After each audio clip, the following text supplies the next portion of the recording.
Welcome to the WP Training Kit video number 12, WordPress Dashboard Overview.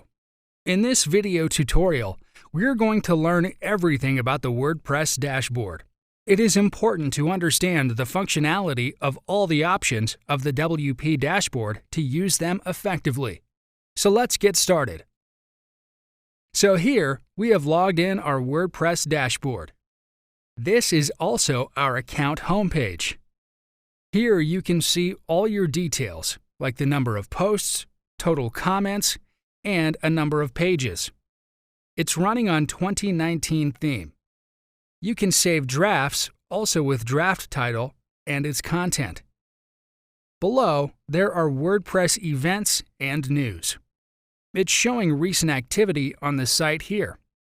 Like recent comments, you can trash, edit, or approve it from here. So there are updates, and the next option is posts with its sub-options, then media, and pages with their sub-options. Then comments, appearance, plugins, users, tools, and finally settings with their sub-options. You can also collapse this menu from this. Reopen it. On the top right, we have our account setting. You can edit your profile or log out from here. So that's pretty much everything with the dashboard. Thank you for watching. In the next video, we are going to learn how to add categories and tags in your posts. See you in the next video tutorial.